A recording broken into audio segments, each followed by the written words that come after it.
Really excited about the time ahead, and I'm going to turn it over to you, Linda, to introduce our panelists and get things started. So thank you. Good morning, everyone, and happy Women's History Month, right?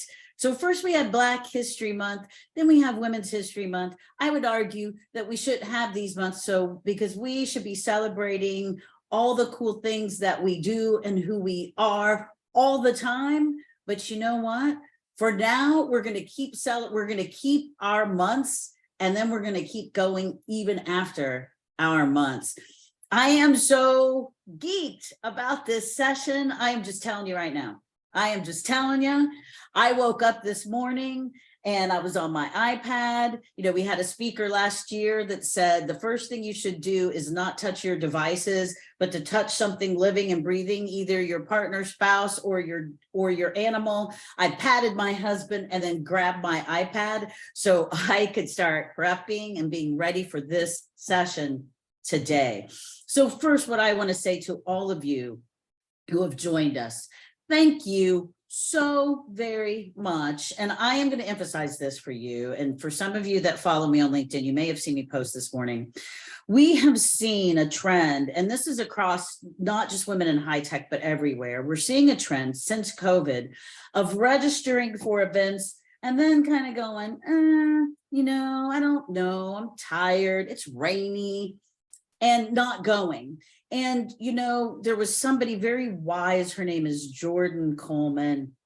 She runs a seat at the table indie for Black women to have a seat at the table. And she sent a message last year for an event she was hosting. And she said, you know what?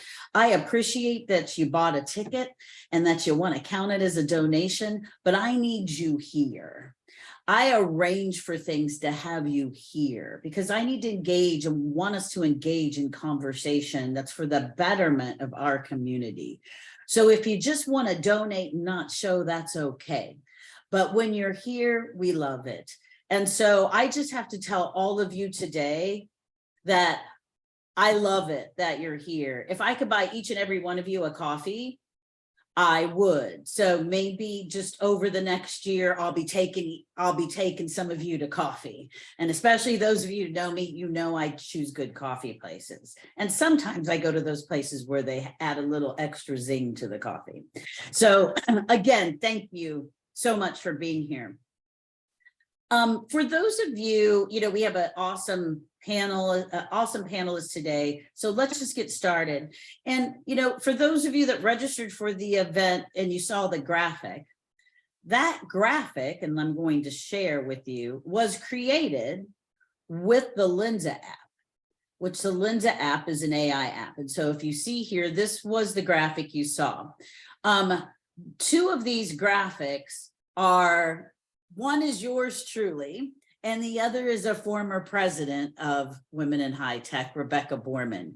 They were created with the Lensa app. These other two images I created on Shutterstock because they had a feature in Shutterstock called AI. So I just selected it and created those images, AI. On this side, you see that I was able to take that image I created with AI and with that AI app, and I created a t-shirt. This is because I thought that looked like a superhero graphic there. So it says, be your own superhero. And on the back of the t-shirt, it says, female is my superpower. It's for Women's History Month. So in this way, I am celebrating AI, right? But this was created with AI. It's come under fire, right? Because first of all, if you've used the Lensa app, and as a woman of color, I will tell you, I was lightened by the Lensa app. There are some images of me where I'm like, I don't even know who that is, but that is not Linda Calvin. It sexualized a lot of those images. So there are some images where I showed my husband and he was like, wow, bow chicka, wow, wow. And it's like, yeah, but I'm not sure how we got there because all I gave you was my face. So, with the plus side of innovation, there's always the other side of innovation. And so, AI is hitting the headlines, and today's session is about teaching you about what AI is, because you've heard it for so long. AI this and artificial intelligence that, and everyone's going to be displaced, and it's all about dancing robots in Japan. And oh my gosh, did you see that read that Stephen King novel? We're all going to die. Go to your bunkers. So, you've all heard these stories.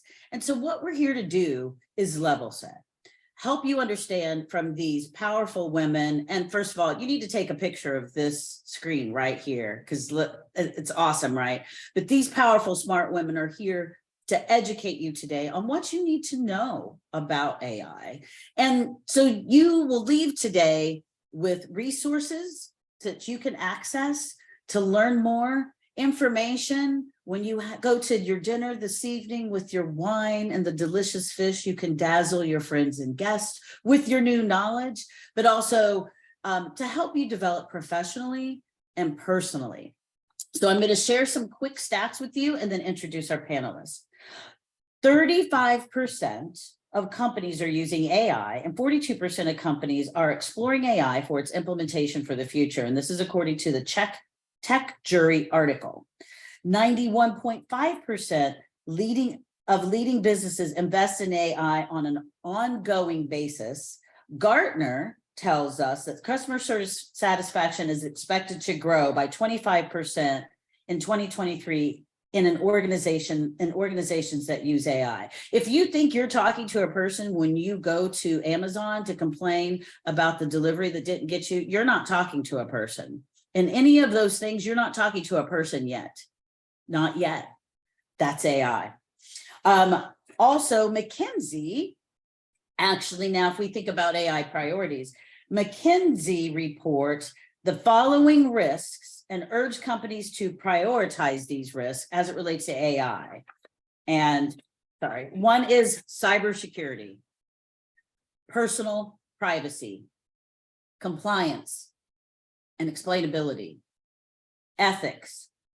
97% of mobile users are using AI-powered voice assistants. If you're using Alexa, Siri, whatever Google's name is, you're using AI. We use AI every single day in this household. I use it when I'm driving my car and I have a Tesla. I'm always waiting for the Tesla to go, I'm not going down that street. Forget about it, Linda. You're going to go to the gym, not the McDonald's. It hasn't done that yet. Thank you. But 40% of people use the voice search function at least once every day. Here's some machine learning and AI stats. 63% of company surveys plan to increase or maintain AI and machine learning spending in 2023.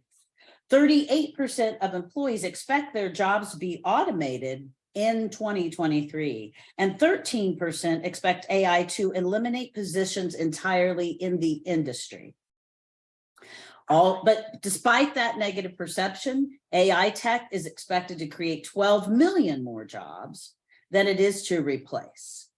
And the O'Reilly report broke down usage of AI by industry. Number one being tech at 17%, financial services 15%, healthcare, telehealth 9%, education 8%, government public sector 6%, telecom 5%, and so on and so on.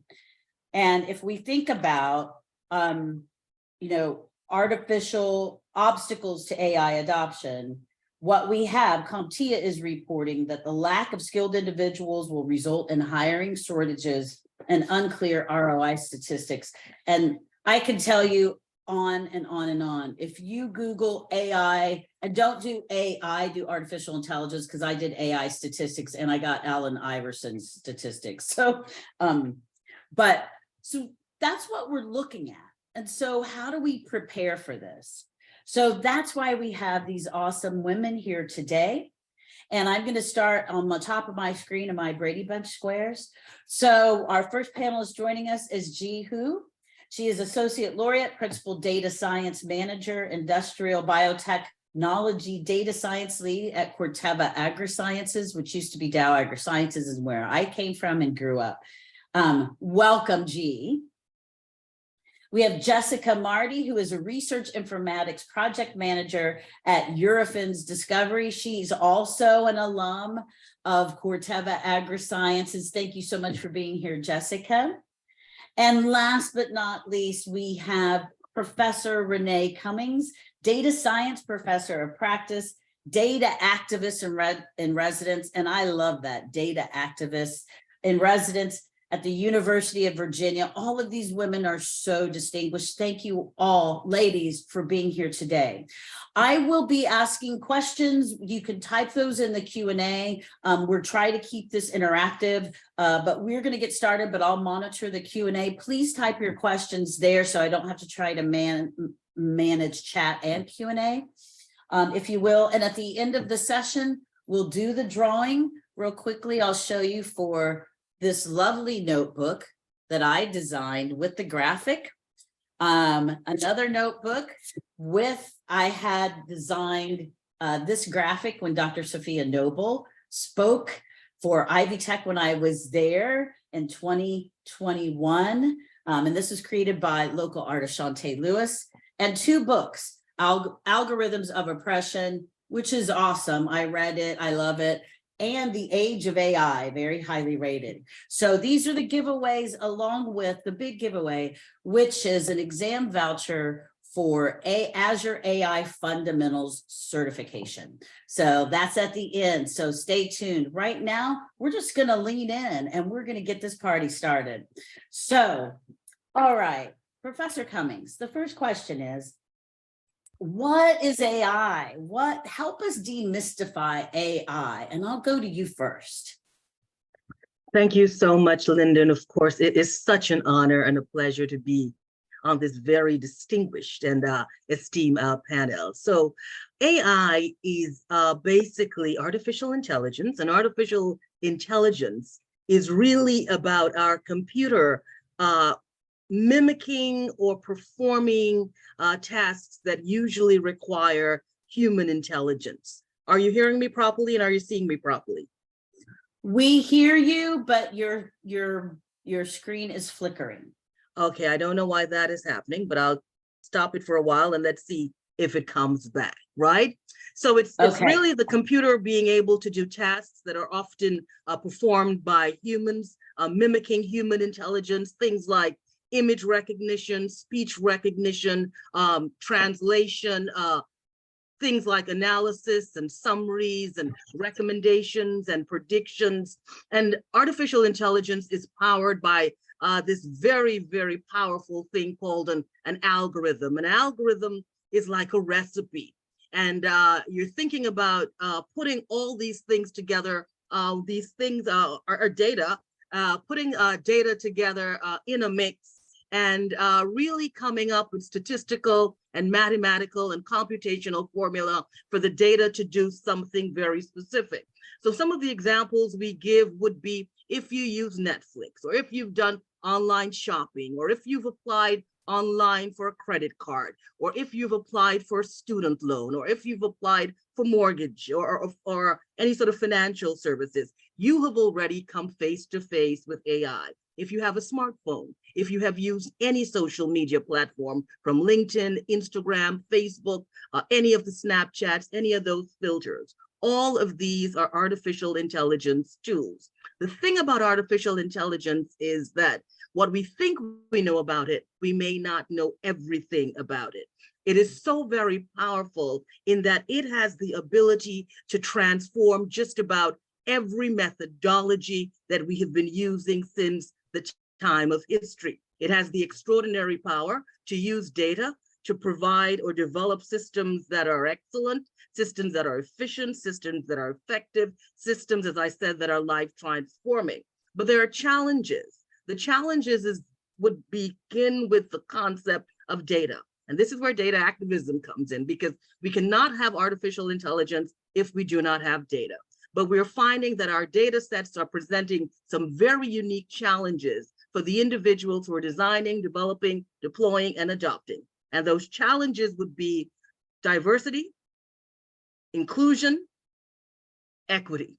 And we're seeing that our data sets, because they're historical data sets, carry a unique amount of challenges with them that undermine questions of diversity, equity, and inclusion, which means that when we're thinking of artificial intelligence and we're thinking of designing these systems, we've got to think about doing it responsibly, doing it ethically, and we've got to always think about concepts around accountability, transparency, fairness, explainability, auditability, accuracy. So these are some of the things that I talk about, and these are some of the things that I focus on. But the main thing I want to say about AI is that it has the power and the potential to transform just about and reimagine just about every method, every discipline, and every industry. But as it is powerful, it also has the ability to create some very, very unique challenges for society and for our future if we do not understand how to do AI ethically. Well, that says it all. That's awesome. With great power comes great responsibility. I'm going to go to our panelist Jessica, and then G to add anything to what Professor Cummings just shared about AI. Yeah. First of all, thank you all for having me. I'm definitely humbled to be on this panel and speaking to all of you. It's a great experience. Absolutely beautifully said by Renee. One of the things that I would potentially add, and one of the things that Linda and I first kind of talked about when we were discussing this panel, is we struggled even in my team on defining what AI was. And as Professor Cummings mentioned, there's all these different levels of AI that on our team we were using interchangeably. And so then we created this dynamic where nobody was understanding each other. So we were using AI and machine learning and algorithm all interchangeably. And with different areas of expertise, we were understanding different things. And so what we had to do just to start with is define what each of those things meant. And there's, a level of definition of all of these in the industry.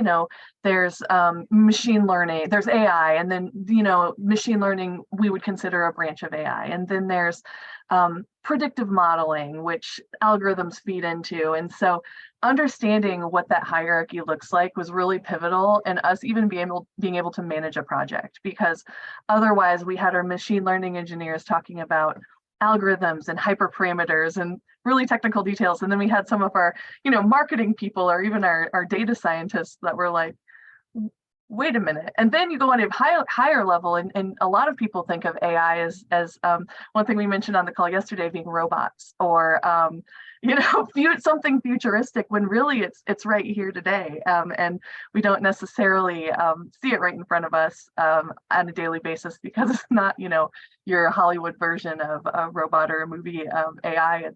It's literally what Professor Cummings was stating about social media. I fall victim to the algorithms all the time because, man, they really know how to advertise to me on social media.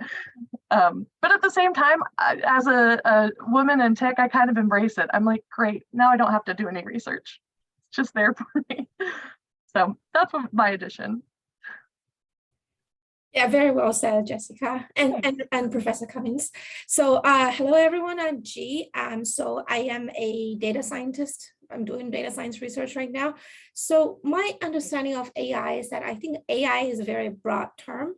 It could include lots of the methodologies we use for learning to become like, human wisdom, human thinking, but it could also include like robotics or internet of things, or these kinds of like, specific physical stuff. I would say that the current stage, AI, even though the goal is to have a machine that can have a human intelligence, right now, most of the models are only at, level of, I would say, it's called artificial narrow intelligence. So basically one model can only do one particular task. Like, for example, one model can do translation, one model can play chess, like the AlphaGo case. And then, if you were to do something else, you have to go to a second model. So that's like a very narrow sense of artificial intelligence. But eventually what the goal here is to really to get to like artificial general intelligence, where one model can do all kinds of things would have the intelligence of an average human being, or eventually get to like artificial super intelligence, where like one model or one computer can do like, give you like a wisdom that is more than a human being, and it even surpasses the human, being intelligence. That's where we're going. There's some predictions saying that the artificial, the ANI, the AGI, the artificial general intelligence might come in the year of 2040. And then the artificial super intelligence might come in the year of 2060. Those are just predictions. Nobody really knows when they're going to come. But right now, they're just really narrowing and doing a particular thing, like, self-driving cars, knowing how to drive, and these kinds of things. But, we have a huge potential in the future as well. So, even though we're already panicking right now, there's probably more things to panic in the future. So. So, and I see a question that popped up that seems to fit very well here. So I'm going to go ahead and ask you how, and the question is, how are experts in AI defining consciousness? There's all the movies about sentience, and if people watch, any of the Marvel movies that, and Iron Man's assistant and all of that. And I jest, but you see art imitating life, right? Or art supposedly imitating life. And so people expect this. So what are you, and somebody else put Battlestar Galactica. So how are you defining consciousness or sentience? Well, G, you're still off mute, so we'll just go to you. Since you didn't mute fast enough. That's a hard question, I would say. Consciousness, I'd say right now, most of the computers are just, doing the tasks that they're trained for. So if you teach a model to drive a car, they'll just do that. Lots of the models right now are able to find patterns from the complexity of data. They were able to find a unique feature, like something like 1 pixel difference from a picture. But I don't think it knows exactly what to do there. So it just does whatever the algorithm tells it to expect. So it's like it's learning the task, what it's supposed to do. It's not really coming up with a new task that it's not supposed to do. So if you define the consciousness being doing something that it's not asked to do, I think we're not there yet. Maybe in the future it will become. We don't know that when that is going to happen.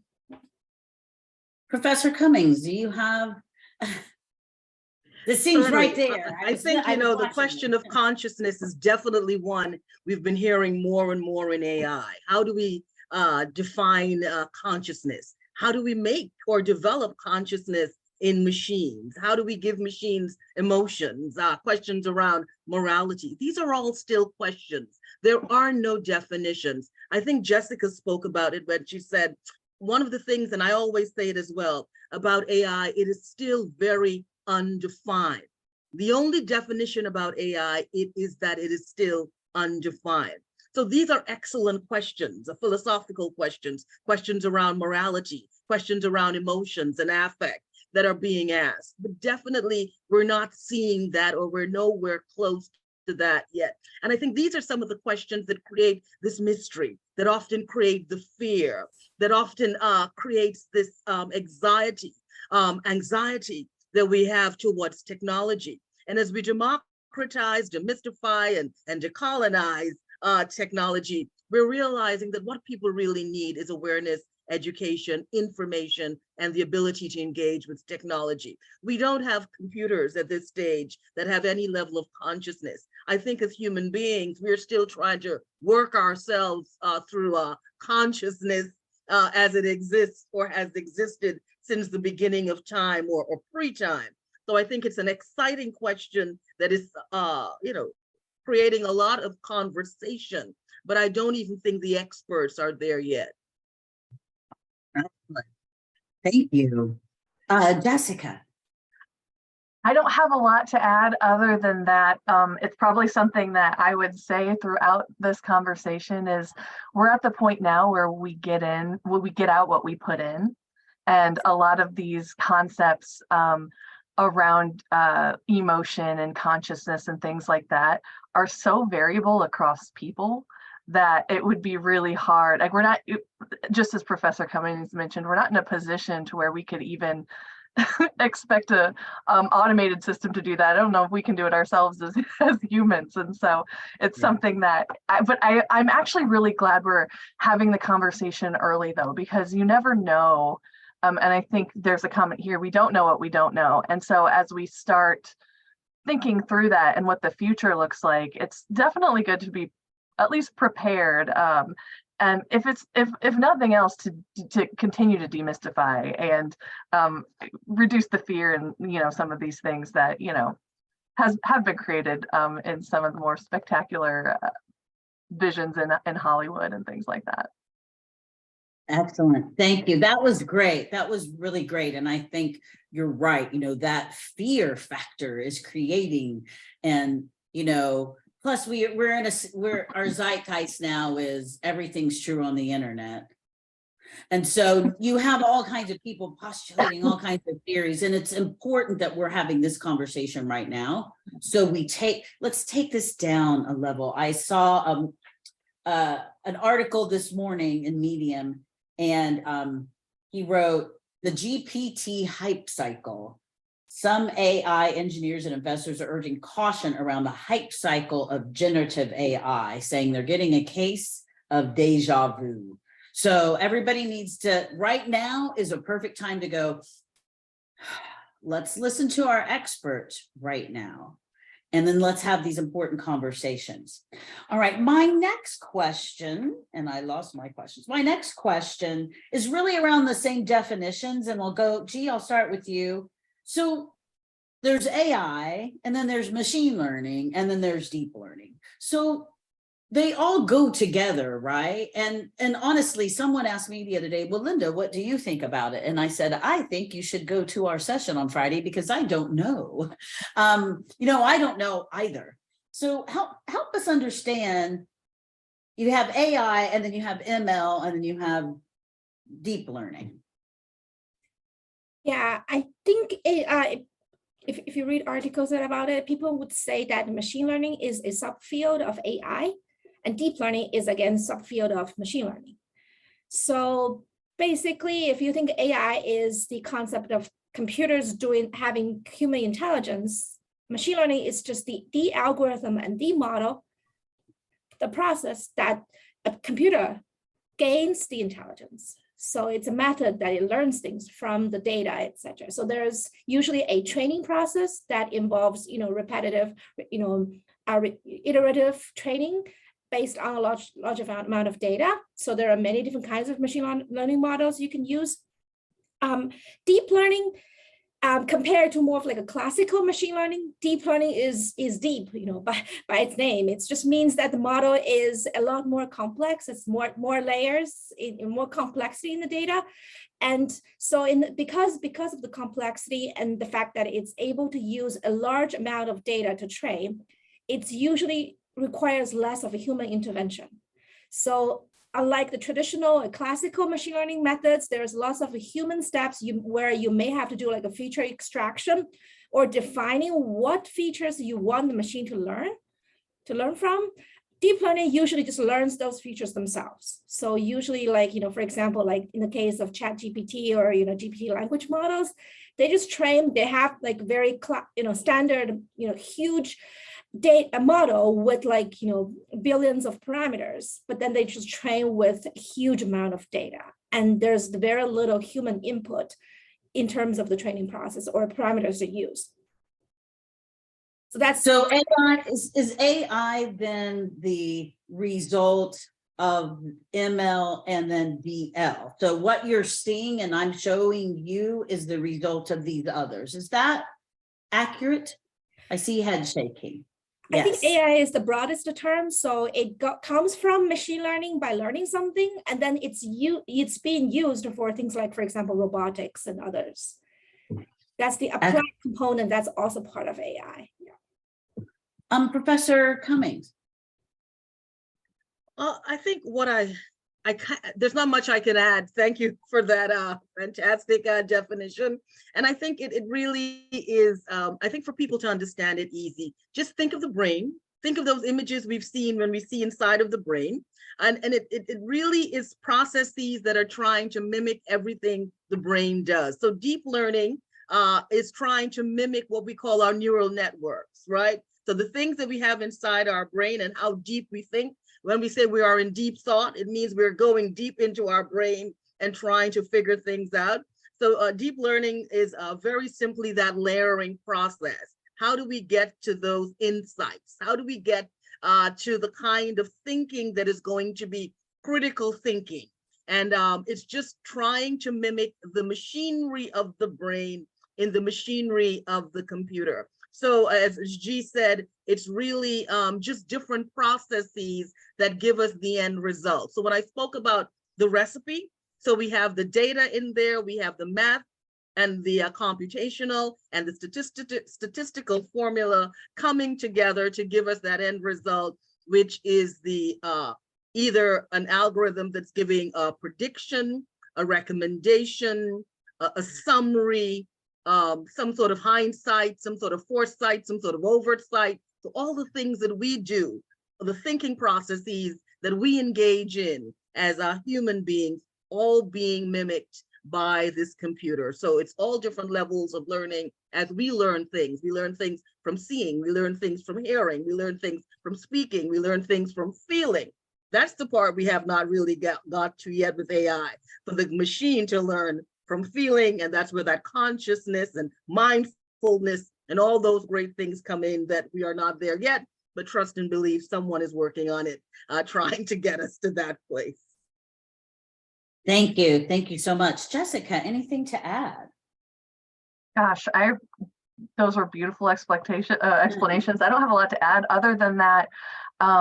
If everyone doesn't already know, a lot of this deep learning and neural networks you can see in like voice controls and self-driving cars and things like that. So if you're looking for like sort of the application of it, it's building on a series of decisions. And so you can't really have a self-driving car that only knows to turn right.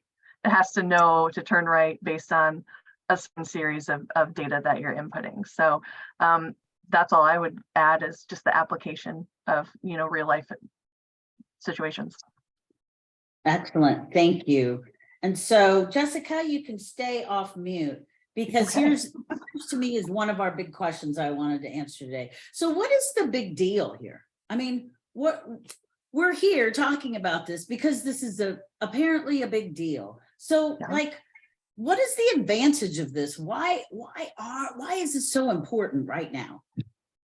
Yeah, so I can give some specific examples of why it's important to me, even, and the company I work for. So I work in pharmaceuticals, and so the idea is that we want to find or help our clients find the next drug product, and whether that's curing cancer or Alzheimer's or whatever it is.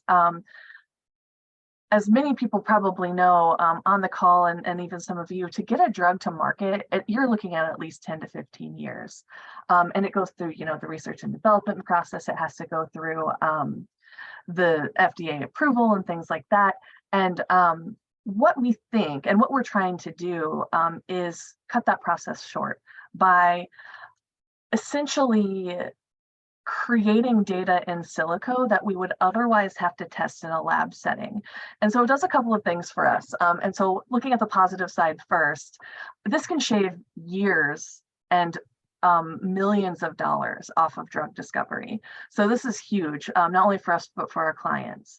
On top of that, and probably more importantly, it's huge for patients, right? If there are people waiting on these next drugs, we can get them out sooner because we don't have to test them in a lab setting necessarily. And I actually gave a presentation on this morning. The chemical space, there's a project conducted in 2012 that tried to quantify the chemical space for a drug product. And they landed at 166 billion compounds. So if you can imagine, it's just unimaginable, but it's 166 billion compounds. And so that's more than any human can do in any amount of time that any of us will live to see. So the great part about what we're trying to do is we're trying to create these predictions. And we we created our own term, which is called predictor, that essentially combines models, algorithms, AI into what we're trying to build specifically for our team. And what it allows us to do is it allows us to take these molecule ideas and put them through a system to where it only selects the ones that are going to, we think are going to be successful in the market. And it's based on things that all drug products go through, like permeability and solubility and things like that. So we look at all of these different variables in chemicals, and then we can predict their success short-term and long-term. The other nice piece of this too is just resource allocation. So we'll discuss a little bit later, but I have a lot of background in a lab setting, and it's a lot of time, it's a lot of resources and a lot of money. And then just the environmental impact, if you can kind of think about it, the amount of drug products that we're testing. If you've seen it up front, it's significant. And so we can save that a little bit as well. And so essentially for me and what I'm working on, that's why it's really important to us. And if your bottom line and your thought process is, to the patient that's waiting for that next drug, it could be life-saving. So that's why it's really important to me. And I think us, society in general. The other big thing is that I feel like AI, artificial intelligence, machine learning has kind of ebbed and flowed. So one of the things that I think maybe people don't understand, at least some of the clients and people we've talked to is it's actually existed for 20 plus years. It's machine learning, AI, all of this has been around for a long time, and the interest in it has gone up and down. And so, but you look at any Fortune 500 company, this is the next thing they want to do. So interest is renewed, and so it's a really good time to capitalize on this as well. Excellent. Gee, what's the big deal? Tell me, why is it a big deal to you and what you do? I think that was very well said, Jessica. You gave a real specific example of, which I think is one of the major advantages of AI, is the throughput and automation part.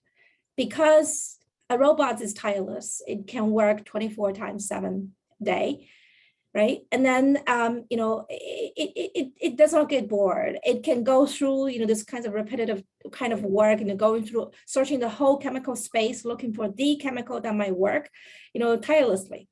That's really a big advantage of AI, because once it's learned how to do one thing, it can do many other things, simultaneously or, sequentially, whatever, right? That's the one big advantage. Another big advantage, which I think has been revealed now, that AI can detect patterns in complex data that humans find even difficult to do. That's a bit surprising to us as well. For example, in my day-to-day work, we use AI to look for patterns in genome sequences, or you can imagine if you're trying to detect a pattern from a big picture and find one pixel that is different. Imagine how it would take, how much time do you have to do it if you were to stare at your screen at that graph for like how long until you find the feature. But then computers can do it. Somehow it just able to find this complex patterns from very complex data very effectively. That is a bit surprising to us. So that is a big advantage of these kinds of AI machine learning models as well.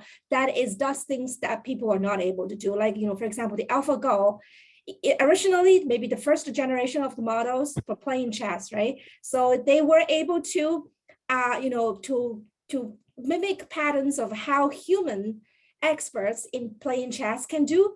But eventually, in the second generation, the third generation of the robots of the AlphaGo, it can start to create new ways of playing the chess that human experts have never come up with. So they are, in some sense, they outsmart us right now, right? So these are also a big advantage of using AI approaches for doing things that we are not able to do in the past. Excellent. And Professor Cummings, what's the big deal for you? Why is this a big deal? Well, the big deal is this. Jessica and G have highlighted the rewards, and I love the rewards, and I'm very excited about the rewards. And as I said, this technology, artificial intelligence, has the power to transform just about every method, every industry, every discipline. Extraordinary power to create a world that is just so engaging, so interactive, a world that could be so excellent. But the challenge is this: as it is a rewarding technological experience, there are an extraordinary amount of risks. Where there are promises, there are pitfalls, because AI is built on data.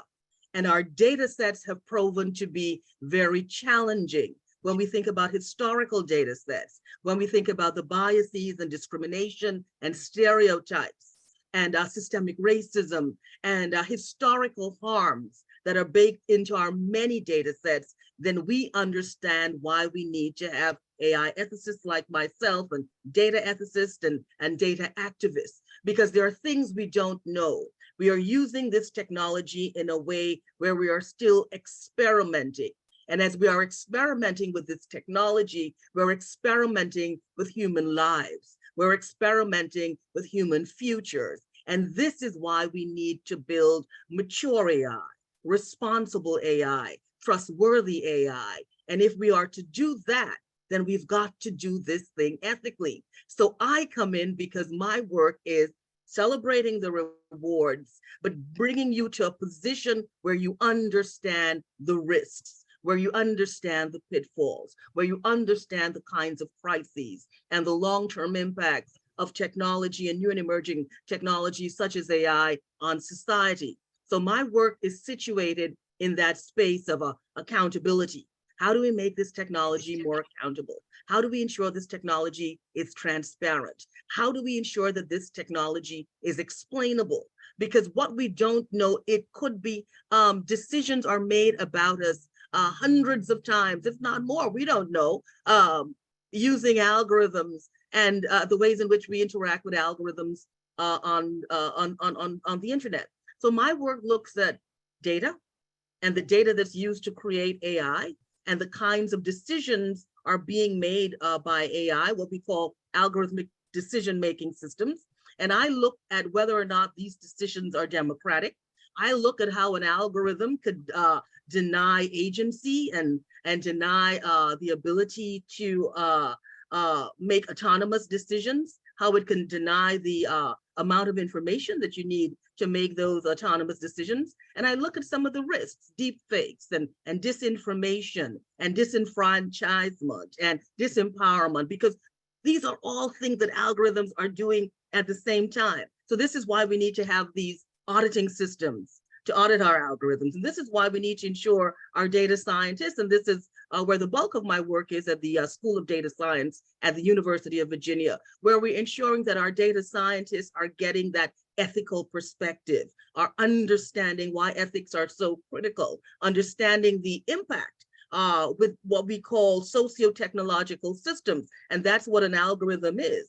It's just not a value-free, neutral, objective piece of technology. An algorithm, once designed and deployed, is full of presumptions, because we're using data that already has a memory, and particularly for communities of color, particularly for high needs and underserved and marginalized communities that continue to be re-victimized and continue to be profiled and continue to be marginalized by technology. So there's so many other layers to AI that need to be brought into the public domain. And that is where my work is. So my work looks at how do we extract and harness the data to get the kinds of extraordinary rewards that could impact industry, technology, medicine, anything that we're doing, but also ensuring that we have our finger, on the pulse, which is we're looking at those risks, we're looking at those pitfalls, and we're looking at these long-term impacts. And we don't want to create situations that we're seeing right now, where algorithms are really undermining equity and really undermining fairness and really creating situations where entire communities are now being re-victimized and re-traumatized. So some of my work also looks at data trauma and the ways in which we are using data and building algorithms and the ways in which they are transmitting intergenerational trauma and denying communities access and opportunities and resources that they need to really thrive. So that's what excites me every day. That was really perfect. And I'll have a follow-up question just about your roles as we talk about how do you pivot, because that questions are coming into the Q&A. Keep them coming. This is awesome.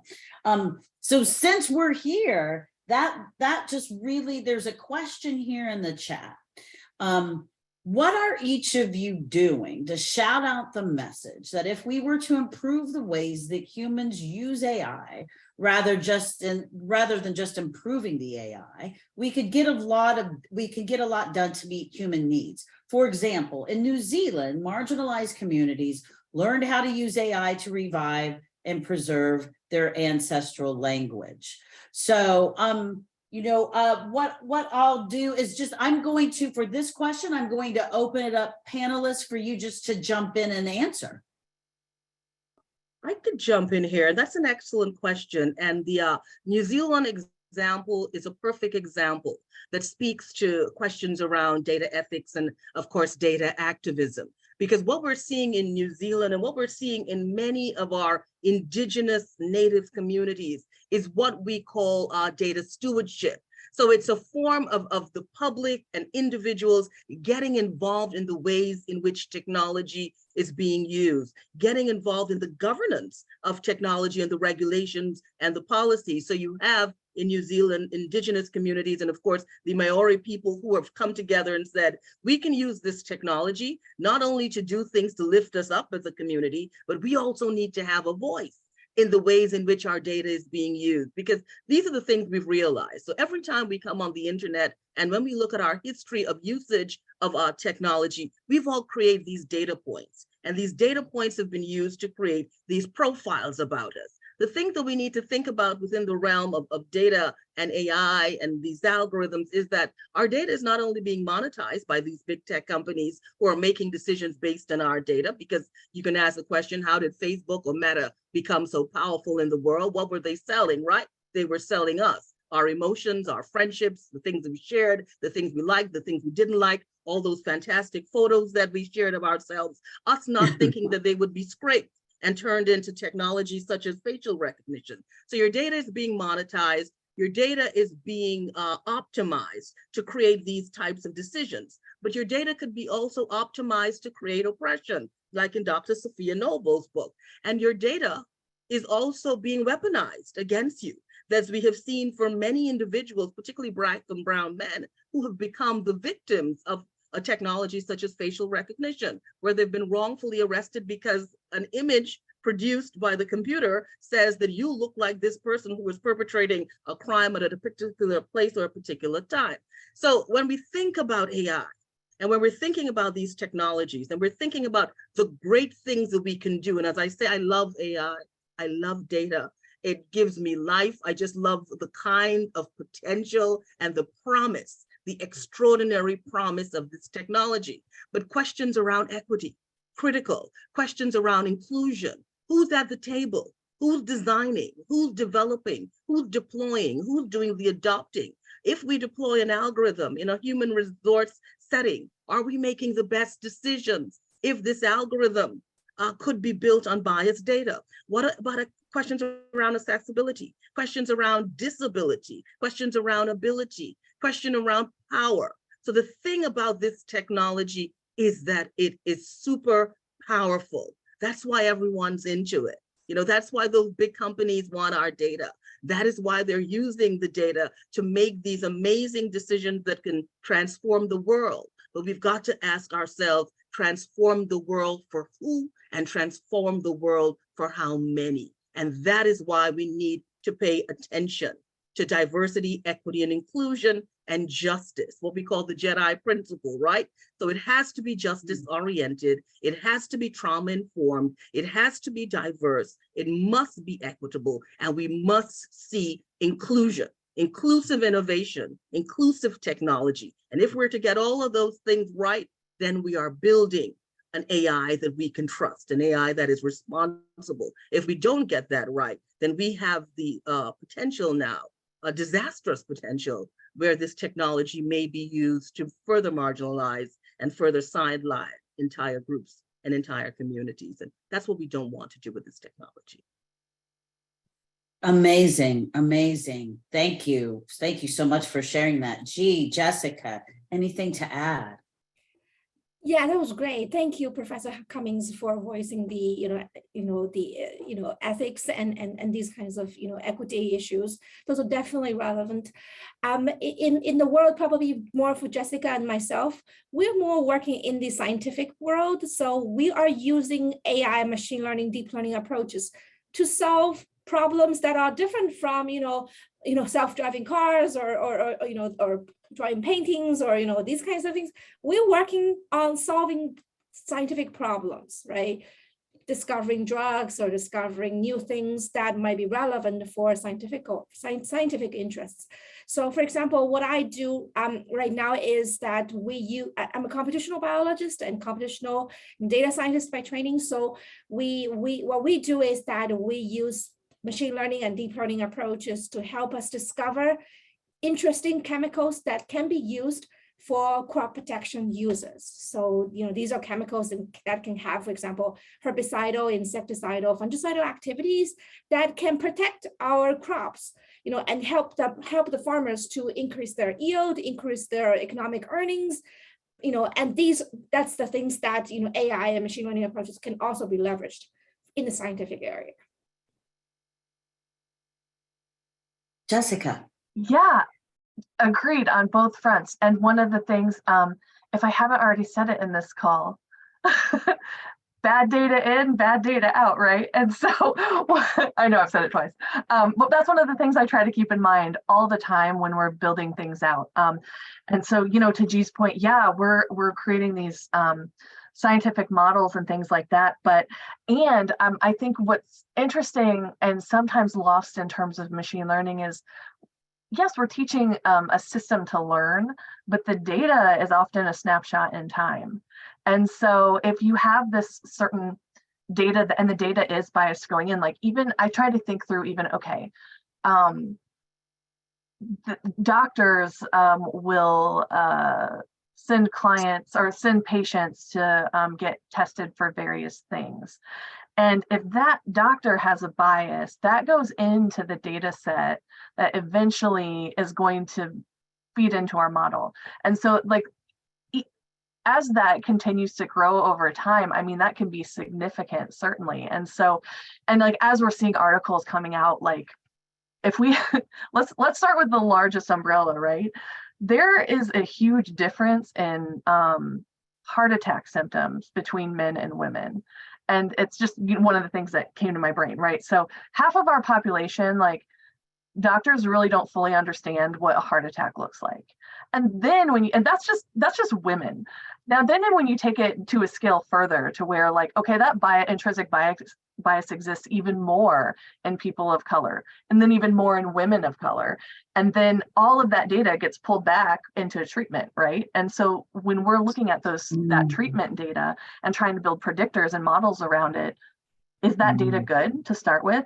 And maybe the answer is yes, it's a great starting point, but we have to be cognizant of how it could be biased, just as Professor Cummings mentioned, because that's how we continue to improve over time. And so one of the things that we are doing is we have a side project. So we're creating these models and predictors. We have a side project to continue to expand our data set over time and look into unique things and places where we could see bias to continue to improve our models over time, so that we're not just creating this snapshot in time and saying, well, these are the best molecules, because it could be the best molecules for white men for all we know because of the data that existed.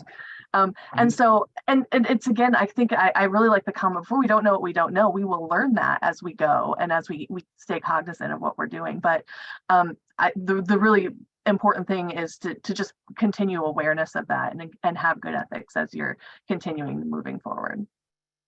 So, and this was and so you just set me up so well, because the next question I was going to ask you was, how do we ensure algorithms have good data? So I recently finished Automating Inequality by Virginia, I believe it's Virginia Eubanks. Indiana, by the way, people, in that book is the very first case she talks about, and how we were using that data in this state that actually hurt people it was supposed to help. And it also nurtured the bias against and started the bias of, well, which started as the welfare queen and people who are taking advantage and cheating and being fraudulent, when really the systems were created to help the people who need the help. So that's automating inequality. But then there's also a book by Kathy O'Neill, Weapons of Mass Destruction, where we're talking about the data. It's a fascinating book, very fascinating. All of these books are really good. I listen to them on Audible, but really good, talking about data. So that's my question. And you alluded to it. I'll start, G, with you, and then let's open it to all. Is what do we do? I mean, what are we supposed to do to ensure these algorithms have good data? It's work, right? What are we supposed to do to fix this or address it? Yeah, it's a very good question. Like people talk about ChatGPT, right? These are based on internet data, right? So it basically whatever goes in, goes out, comes out. I mean, if the internet data says something that is just, discrimination or things like that, then the computer is going to do the same thing, because that's what he learns from the internet data, right? So it's very important that we actually make sure that the input, I think the way that OpenAI and then the other big companies like Microsoft and other companies in Google, they would have to actually clean up their data a bit before they are actually be able to work on it.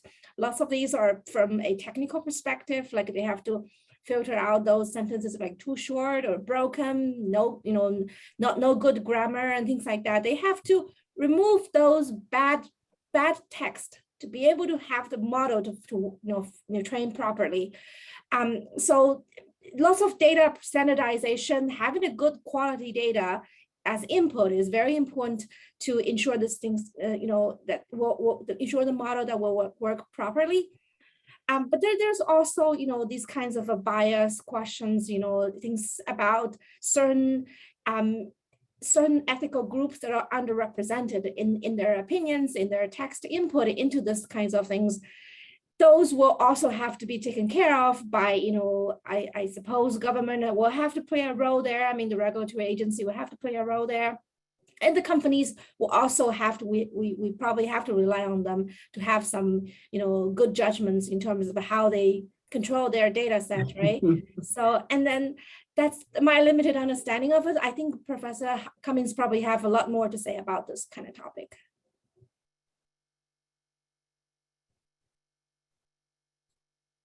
G, thank you so much for that. So everything G says is really on point. And from a technical standpoint, those are the things that we need to do to clean our data sets up. But then there is the thinking standpoint. And we raised the question about consciousness earlier.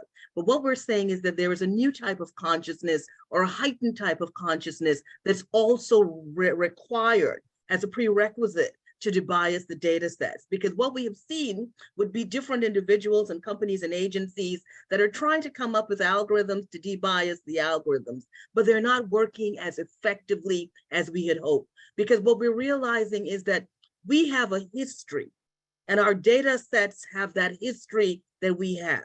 And many of our data sets carry that memory. The memory of some of the pain and some of the trauma and some of the racism and some of the victimization and some of the profiling and some of the lack of diversity, because we've seen in healthcare algorithms that are not diverse, healthcare algorithms that are underdiagnosing and misdiagnosing or just not diagnosing when it comes to particularly communities of color or women of color. So what we're saying is that we need to bring a heightened thinking, a heightened consciousness to the ways in which we're doing data science. So one of the things I teach in big data ethics is how do we do data science right? So we need to understand the history that's attached to the data. We need to understand questions around justice, questions around fairness. What is the statistical or computational or mathematical definition for fairness? Everyone has a different definition for fairness. But when we see fairness being used computationally to design tools like facial recognition, then we realize we have a challenge. because the data points that we are using for risk are data points that are being deemed to be proxies for racism. So this is where the conflict starts to get really tricky. And this is why we're saying that for you to do data science right, and for you to do data science ethically, and for you to build trustworthy and responsible artificial intelligence, you need to understand the history, the culture, the politics of data. Data is something that is very political. Data has been used to create access and to deny access. Data has been used to create generational wealth and to redline particular communities to ensure those communities have been unable to create generational wealth. Data has been used to create brilliant legacies, but it has also been used to deny legacies. And this is why we've got to ensure that we bring an equitable approach to the understanding of data. And this is why data ethics, and this is why data activism, and this is why we've got to understand the power of data. And where there is power, there is also power to prejudice. Where there is power, there's also the power to grant privileges to certain groups and deny other groups privileges. So we've got to do the technical stuff that G spoke about, because that's critical to getting those systems more sophisticated and more fine-tuned. But we've also got to check our thinking, because it is our thinking that we bring to the design space. It is our thinking that we bring to science. So science is not a value-free. Science is full of values if we look at the history of values. And one of the things that I always say about AI and data is this: different communities have historically experienced data differently in this country.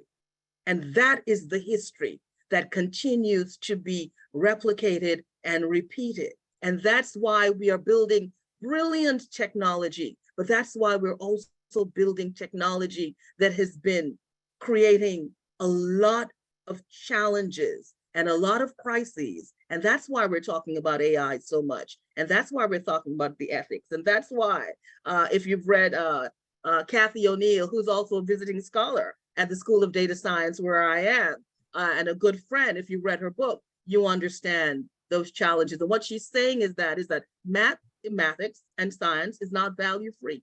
It is not objective. It comes with that presumption of objectivity and neutrality. And what we've got to do in the world of data science is think critically and drill deeper into what we're taking to be the gospel of math and realize that it is not. And we've got to deconstruct that. And when we deconstruct that, we've got to ensure that we democratize this technology and ensure that we bring everyone into this conversation as far as they can reach, because some things are definitely scientific and high level, but this is why we need to ensure that we're doing big data ethically. And this is why we're grateful for the work of Jessica and G, because they're advancing and doing the great things. But what about if the other data scientists don't have the kind of ethical approach that G and Jessica have? What kind of future could we create? That is awesome. And it leads me, and here's the next question. And you're just setting me up. I mean, I don't even need to look at all my other questions because the conversation is naturally going there. So someone in the chat asked, do I, as an individual, have any agency to make a difference about how humans use AI? Can I take courses? Can I get involved somehow? And can my company find corporate mentors? This is open. I'm just opening it up to all of you now.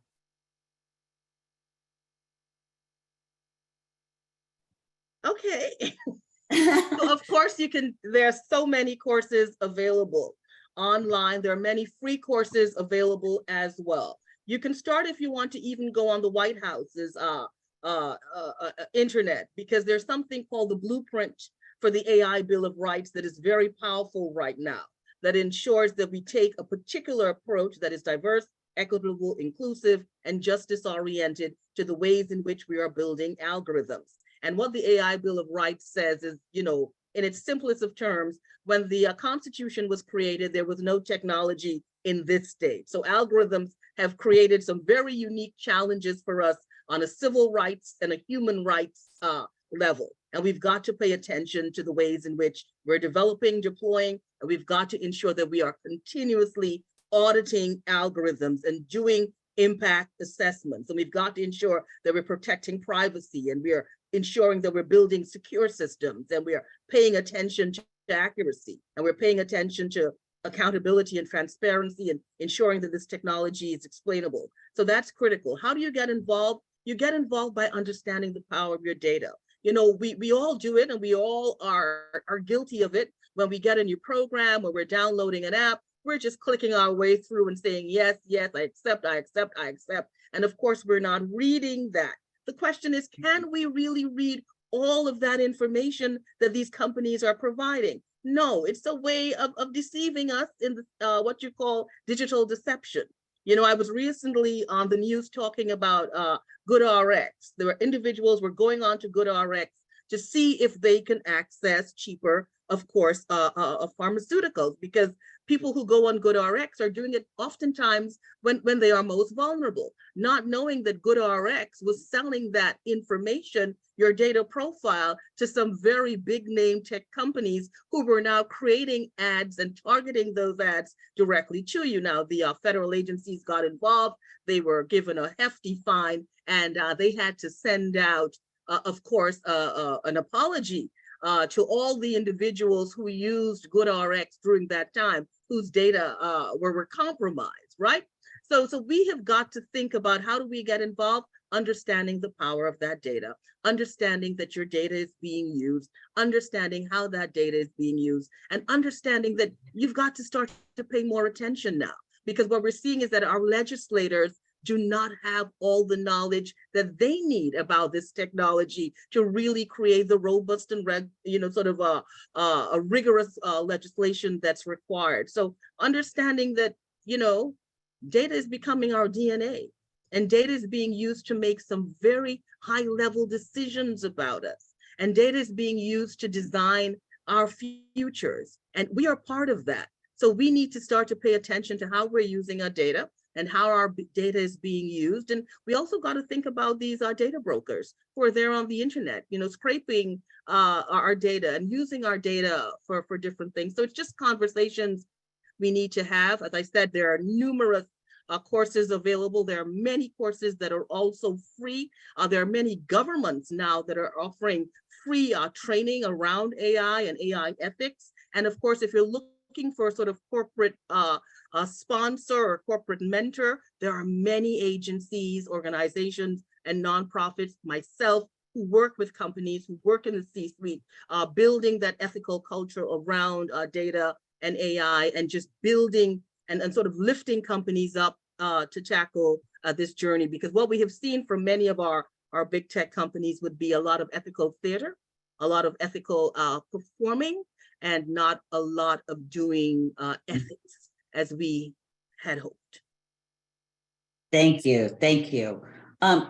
G and Jessica, for your roles and what you're doing, and I have to the same question, but also someone else said, you know, as someone who's currently in tech, what are the best ways to get into the AI sector, and so all of us go to, and what are the most future-proof careers in AI? It sounds like AI ethics is one.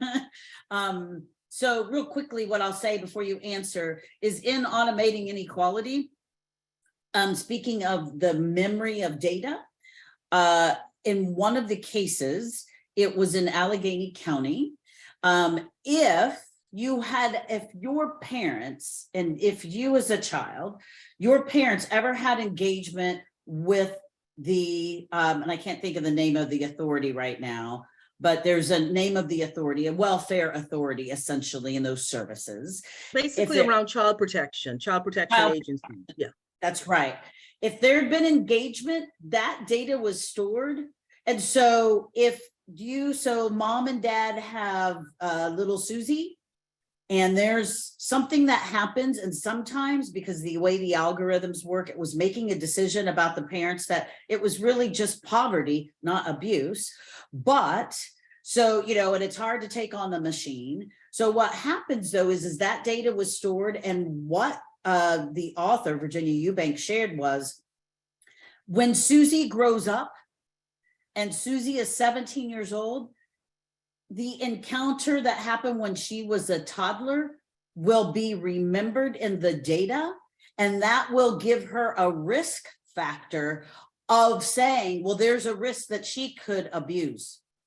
So that's the memory of data we're talking about here that we need as individuals to be extremely aware of and start having the questions. It's not that the AI is bad, it's that we need to make sure that we are diligent when it comes to the data. I can't recommend the book. There's so many great books. But anyway, I wanted to point that out because it was such a good example earlier of the memory of data. So G and Jessica, back to you on the question of courses, training, you want to pivot, you want to get involved with your roles. How do you do it? What's your advice?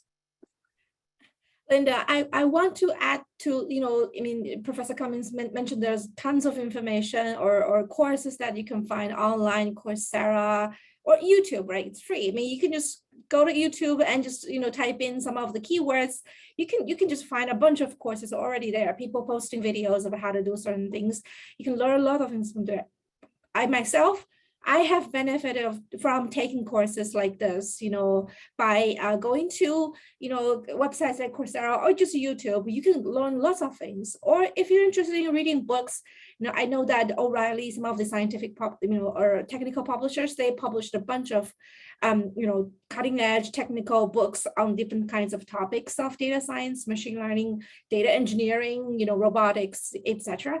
So there's lots of things we can learn. Like, my educational training was more on the traditional classical methods, but that doesn't stop me from learning more of the new modern age, AI machine learning approaches, right? I mean, because we are all going through the same thing. I mean, and then when we were hiring for new people, we're also looking for people who have the initiative and drive to learn new technologies themselves. They may not be getting those from their bachelor's degree or PhD degree and things like that, but they pick it up themselves by taking the courses themselves, right? So and then there are certain websites that also provide like certificates. So if you can become like a main member or something like that, completed certain courses, they give you a certificate, which is a good thing that you can show on your resume if you're looking for a next job in a more of like a machine learning related job.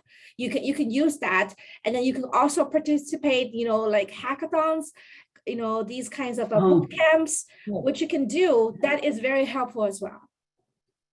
Excellent. Hackathon, really good. I'm going to say this, and especially for women, this is especially a thing for women. We tend, and there's studies that prove it, to not to go to hackathons because we think, oh, well, and especially students and female students, we're not going to go because we don't feel like we're smart enough to participate in a hackathon. Don't let that, no. Participate in it. If you want to get your feet wet, you want to get into these spaces and have these conversations that these experts today are talking about, go to a hackathon. You're not going to break anything because nothing's live. So it is a fantastic opportunity. Thank you so much for bringing that up. It is a fantastic opportunity for you to learn. Jessica. Unfortunately, I feel like in this space, I probably have more questions than answers in terms of, I think G makes an amazing point. Professor Cummings makes an amazing point. There are all these different tools that you can learn and understand a little bit more about AI and what's emerging and things like that. But I think if I'm gonna let my cynicism bubble out a little bit, I think that we're programmed to do that because we love technology, we love AI, we love data, so we want to learn more. Where I become a little cynical and where I think that we can maybe even add additional value is trusting the businesses to do the right thing all the time, and trusting people to do that, and trusting people to reach out to someone like Professor Cummings for that corporate sponsorship and mentorship. And so I think another thing that we should probably be cognizant of, in addition to learning, is advocating. So not only saying like, yeah, let's learn about AI, but actually advocating for responsibility in this space as well. And it comes natural to some people, and then some people need to more of that learning space. And I think, some people will disregard it entirely. And another a small bit of cynicism I have as well is sometimes you can't count on large corporations to do the right thing. And even in the case that was mentioned previously by Professor Cummings, like there was a penalty and things like that, but like how much is enough? Because are they going to keep doing it and just get a slap on the wrist or pay a fine? And so really kind of thinking through, like, it has to be unpalatable to use bad data. and how can we kind of enforce this over time, or is it more influence? And what are the ways that we can ensure that everyone, at least if they don't have good intentions moving forward, we don't give them opportunity to do otherwise. So exactly. And I'll share this, and then I want to do a round robin real fast with you. But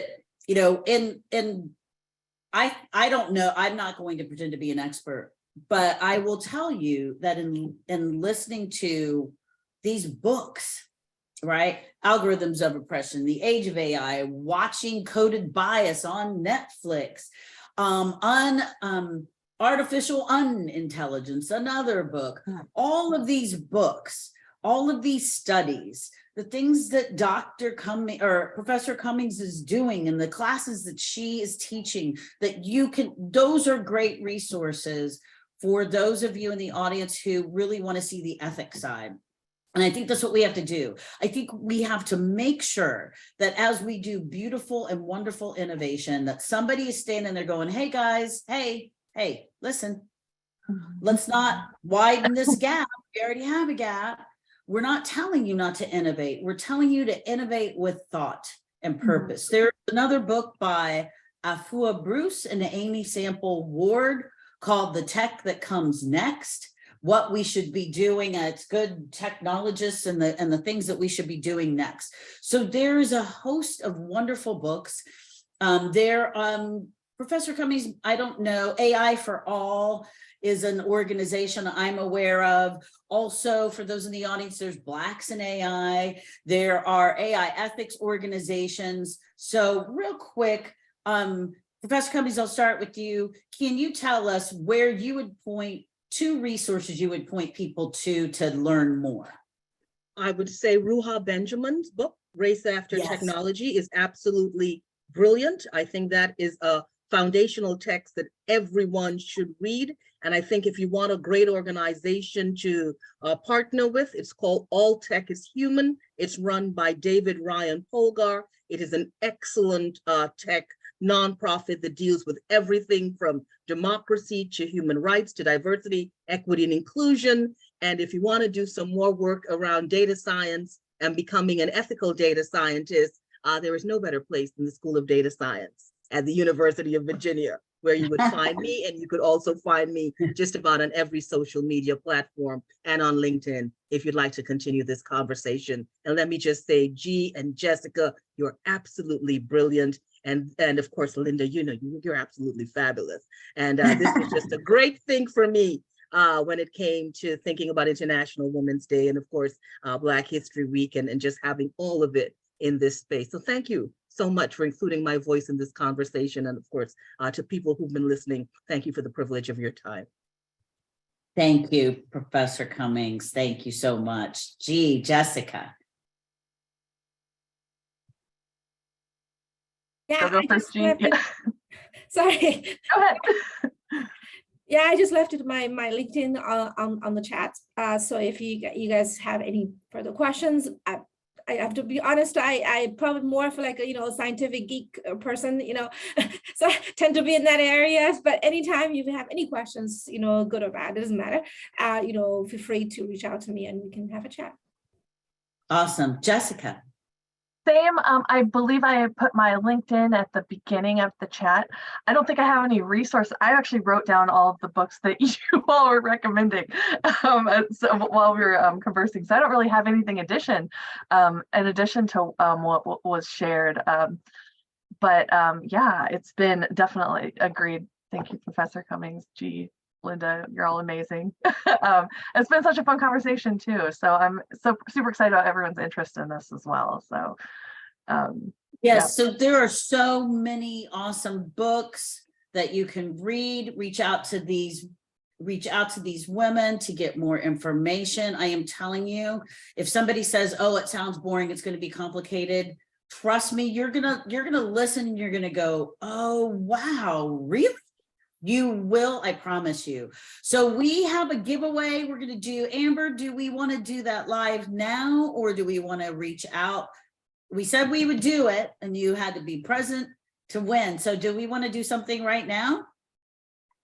Yeah, I went ahead and typed everyone's name in a random AI randomizer, minus our women and high-tech board members who are on the call. I didn't include members of the board. But so for the first book, The Algorithms of Oppression, I think, and the AI art generator, we have Miranda Thomas is going to be our winner of that prize. Our second book, the AI with Kissinger and the Age of AI, that's right. The winner of that one is going to be Angel Jordan. Angel, congratulations. Angel, And shout then- out, graduate from Ivy Tech going on. doing some Nice. great things. Yes. And then our grand prize winner of our voucher for the Google exam is, I'm sorry if I don't say her name correctly, Tammy Brandon. Tammy Brandon, all right. And Tammy, I believe I saw something in the chat earlier about how you are pursuing, there's something that you're doing that you're pursuing in this space. So congratulations, Tammy. Tammy said, and I'm not going to say this as an Ojibwe woman, thank you, Professor Cummings, for bringing up Indigenous issues with maintaining data governance and data stewardship. So Tammy, congratulations. We will be in touch with you winners so I can get your addresses and send you your goodies. And thank you so much, Professor Cummings, Jessica, Marty, Jihu. You have been fascinating and awesome. And I can't think of a better way for women's history than to have you Jedi, awesome women here. I am so proud. I wish I could just mic drop on the rest of this day, but alas, I have to go to another meeting. But thank you so much, ladies, for being here. I appreciate you. Thank you, everyone who attended. We will have this recording that we will have on our YouTube channel, and we'll be in touch with you winners. Thank you so much for coming. Thank you very much. Have a fantastic weekend. Thank you. Thank you. Thank you, Linda. everyone. Thanks, Bye. Bye.